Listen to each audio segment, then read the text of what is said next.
Hello friends, स्वागत है आपका मेरे इस यूट्यूब चैनल पर। मैं मोहित कुमार आप लोगों का स्वागत करता हूं। आज की इस वीडियो में हम हिंदी वर्णमाला पढ़ेंगे।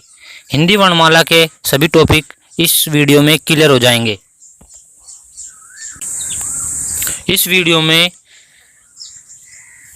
उच्चारण स्थान, घोष, सघोष, अघोष, अल्पप्राण, महाप्राण, स्पर्श व्यंजन, ऊष्म व्यंजन, अतस्थ व्यंजन, संघर्षी व्यंजन सभी टॉपिक क्लियर हो जाएंगे। इस वीडियो को एक बार अवश्य देखें, आपकी वर्णमाला पूरी कंप्लीट हो जाएगी। जिसने मेरी पिछली वीडियो नहीं देखी कृपया देख लीजिए। उस वीडियो में हिंदी वर्णमाला के 40 मोस्ट इम्पोर्टेंट क्वेश्चन तैयार किए गए हैं। वर्ण विचार, जिस ध्वनि के टुकड़े नहीं हो सकते उसे वर्ण कहते हैं। अर्थात भाषा की सबसे छोटी इकाई को वर्ण कहते हैं। जैसे ए, आ, कै, ख, गै, घै आदि। नेक्स्ट, वर्णमाला वर्णों या ध्वनि के क्रमबद्ध समूह को वर्णमाला कहते हैं। हिंदी वर्णमाला में 44 वर्ण होते हैं। नेक्स्ट,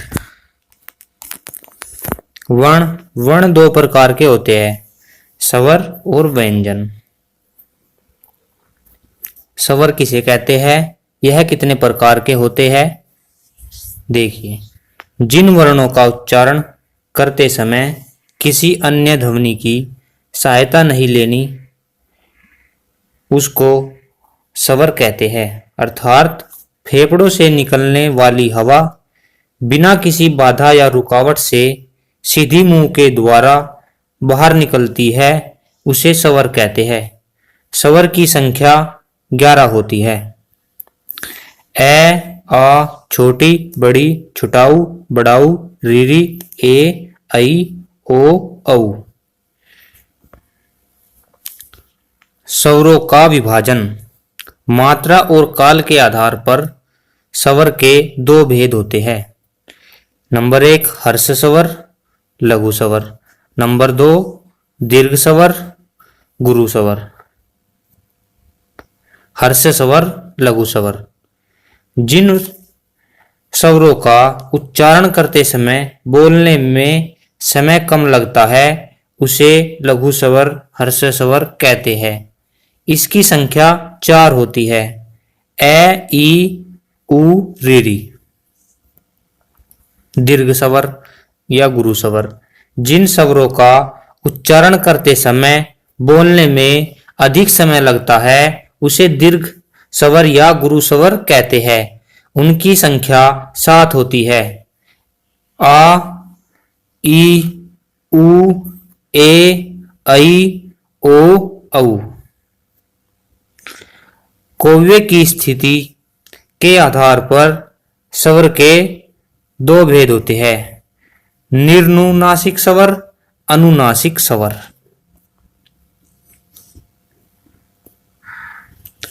निरनुनासिक स्वर, जिन स्वरों का उच्चारण करते समय कौवा नासिक विवरण को बंद कर देता है जिससे हवा सीधी मुख के द्वारा बाहर निकलती है, उसे निरनुनासिक स्वर कहते हैं। ए, आ, ई, बड़ी, छुटाऊ, बड़ाऊ, उ, रीरी, ए, ऐ, ओ, औ। अनुनासिक स्वर, जिन स्वरों का उच्चारण करते समय कौवा बीच में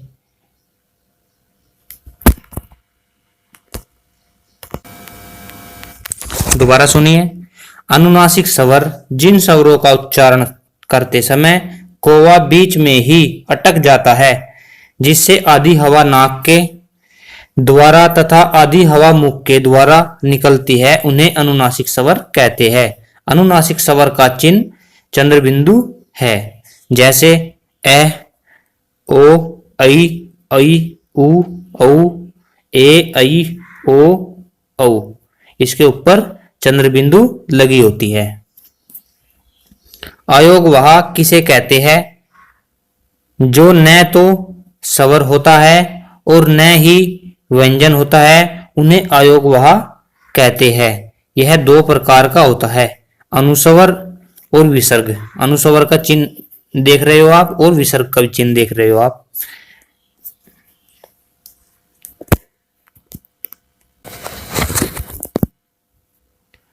स्वरों का उच्चारण स्थान सुनिए। ए आ विसर्ग, इनका उच्चारण स्थान कंठ में होता है, गले में होता है मतलब, ठीक है।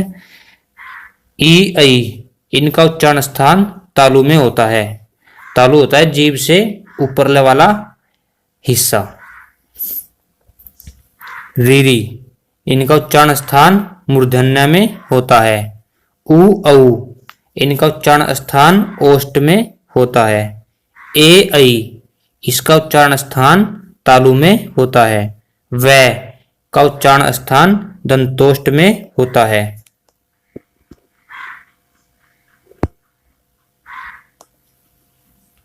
है का उच्चारण स्थान स्वर तंत्र में होता है। अंग नासिक में होता है। ओ औ कंठोष्ठ में होता है। व्यंजन, वे वर्ण जो स्वरों की सहायता से बोले जाते हैं उसे व्यंजन कहते हैं। जैसे क, का, की, इसकी संख्या 33 होती है। स्पर्श के आधार पर व्यंजनों को हम 5 भागों में विभाजित करते हैं। स्पर्शी व्यंजन की संख्या 25 होती है। क से लेकर मैं तक होती है।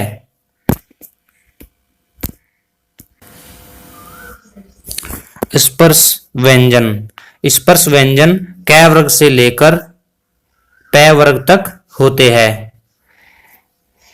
क वर्ग, क, ख, ग, घ, अंग का स्थान कंठ में होता है। च वर्ग, च, छ, ज, झ, अञ, च वर्ग का स्थान तालु में होता है। ट वर्ग, ट, ठ, ड, ढ, अण, ट वर्ग का स्थान मूर्धन्य में होता है। त वर्ग, त, थ, द, ध, न का स्थान, त वर्ग का स्थान दंत में होता है। प वर्ग, प, फ, ब, भ, प वर्ग का उच्चारण स्थान ओष्ठ में होता है। अब आइए ये तो हो गया यहां तक।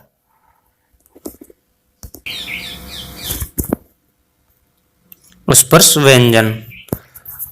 अब आई बारी अंतस्थ व्यंजन। अंतस्थ व्यंजन य, र, ल, व। अंतस्थ व्यंजन जो होते हैं य, र, ल, व होते हैं। और उष्म व्यंजन, उष्म व्यंजन होते हैं स, है। संयुक्त व्यंजन, जो वर्ण दो वर्णों के मेल से बना हुआ होता है उसे संयुक्त व्यंजन कहते हैं। इसकी संख्या 4 होती है। अक्षय क प्लस स से मिलाकर बनता है अक्षय।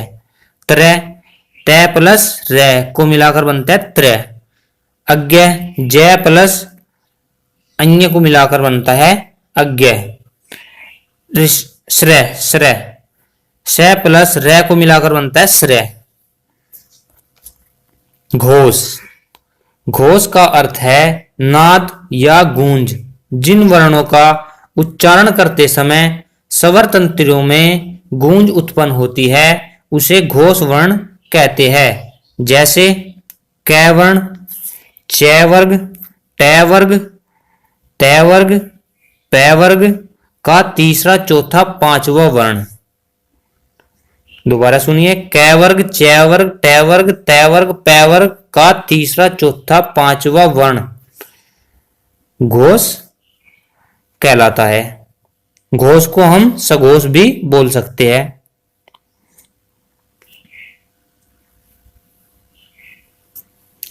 और य, र, ल, व घोष वर्ण होते हैं।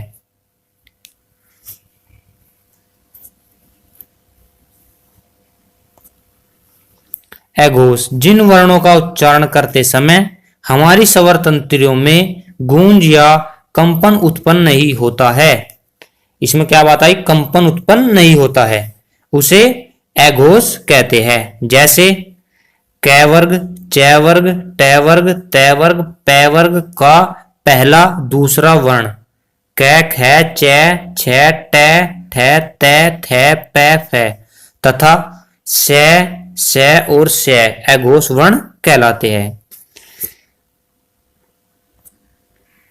अल्प प्राण, जिन वर्णों का उच्चारण करते समय हवा कम मात्रा में बाहर निकलती है उसे अल्प प्राण कहते हैं। जैसे कै वर्ग, च वर्ग, ट वर्ग, त वर्ग, प वर्ग का पहला तीसरा पांचवा वर्ण। दोबारा सुनिए, कै वर्ग, च वर्ग, ट वर्ग, त वर्ग, प वर्ग का पहला और तीसरा और पांचवा वर्ण कै ग अंग च ज झ ट ढ अण त ध न प ब म सभी स्वर तथा य र ल व आदि वर्ण अल्प प्राण कहलाते हैं। महाप्राण, जिन वर्णों का उच्चारण करते समय हवा अधिक मात्रा में बाहर निकलती है उसे महाप्राण कहते हैं। कै वर्ग, च वर्ग, ट वर्ग, त वर्ग, प वर्ग का दूसरा व चौथा ख घ ज झ ठ ड थ ध फ भ तथा से है नह रह मह लह आदि वर्ण महाप्राण कहलाते हैं। इसमें क्या होगा, दूसरा और चौथा वर्ण, वर्गों के दूसरा और चौथा वर्ण महाप्राण कहलाता है।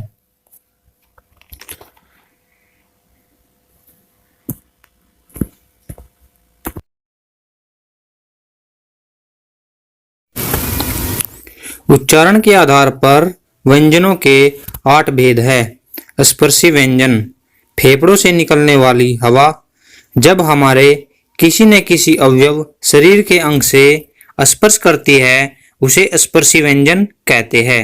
जैसे कै ख ग घ ट ठ ड ढ त थ द ध प फ ब भ।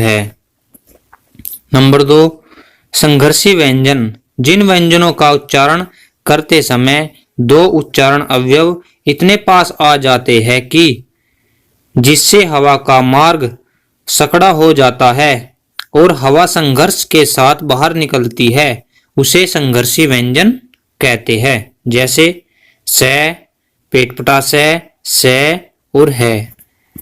नेक्स्ट, स्पर्श संघर्षी व्यंजन, जिन व्यंजनों का स्पर्श का स्थान अधिक रहता है और अंतिम ध्वनि संघर्षी हो जाती है उसे स्पर्श संघर्षी व्यंजन कहते हैं। जैसे च, छ, ज, झ। नासिकीय व्यंजन या नासिक व्यंजन, जिन वर्णों का उच्चारण करते समय हवा नाक के द्वारा बाहर निकलती है।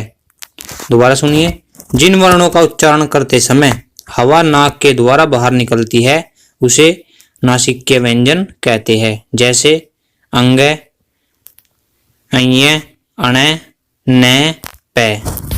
पार्श्विक व्यंजन, जिन व्यंजनों का उच्चारण करते समय जिह्वा का अगला भाग मसूड़ों का स्पर्श करती है और हवा पार्श्व के आसपास से निकलती है उसे पार्श्विक व्यंजन कहते हैं। जैसे ल।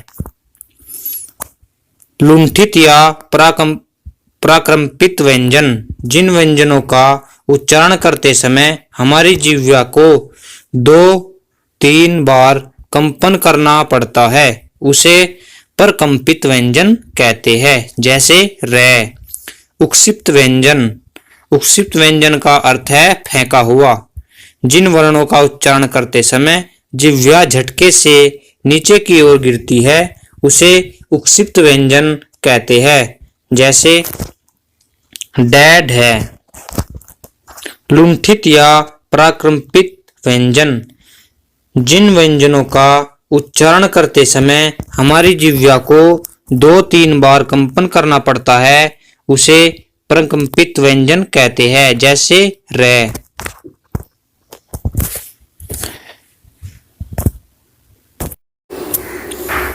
इस सारणी को देखिए, इस सारणी के द्वारा आपके सभी डाउट क्लियर हो जाएंगे। चलिए देखते हैं। हिंदी में कुल 52 वर्ण हैं।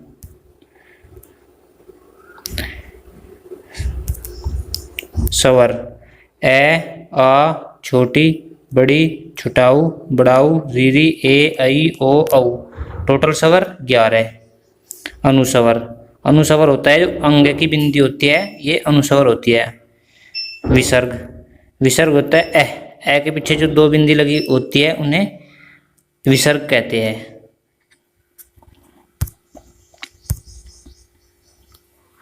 अनुस्वर और विसर्ग आयोग वाक्य के 2 प्रकार है। आयोग वाक्य का एक प्रकार अनुस्वर और दूसरा विसर्ग। व्यंजन, ये सब व्यंजन है जी।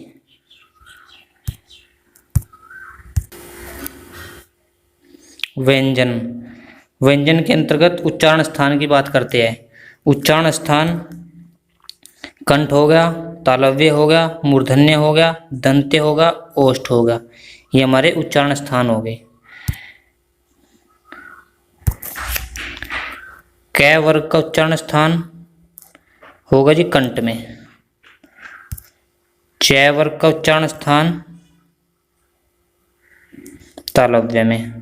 मूर्धन्य का उच्चारण स्थान टै वर्ग में आएगा। जो टै वर्ग के हो गए टै, ठै, डै, ढै, अण, ये मूर्धन्य में आएगा।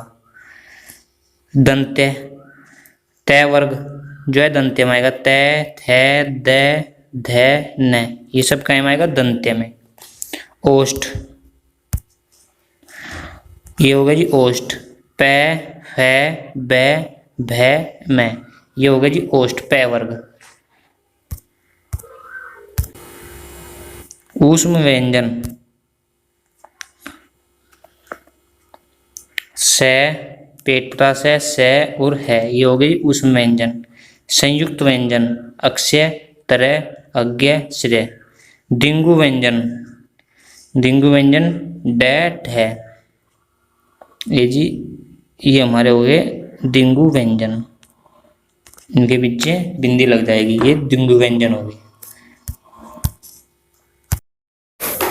स्पर्श व्यंजन की बात करते हैं।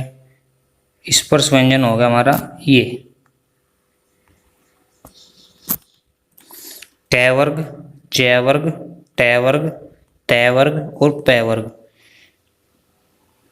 ये हो गया हमारा स्पर्श व्यंजन। ये सभी स्पर्श व्यंजन है।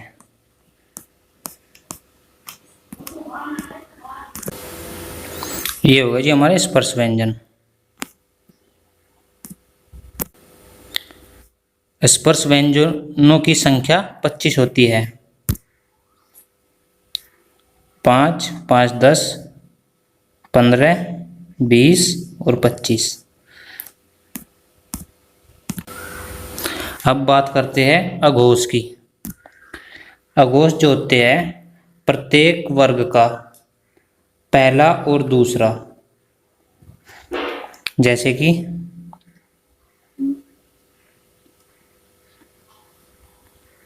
ये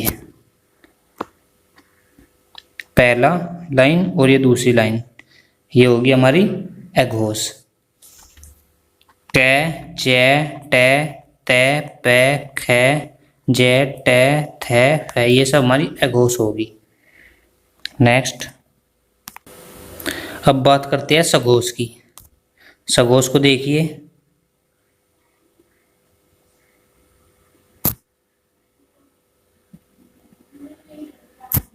ये सघोष है। गे, ये सब सघोष है जी, यहां तक बै तक।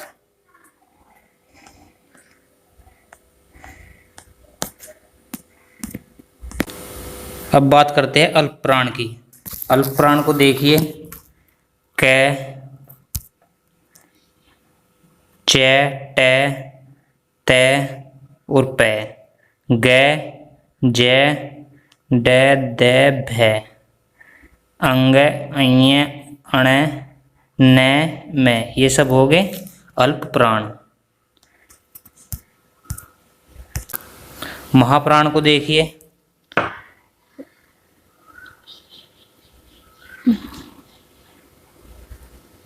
ये हो गया जी महाप्राण।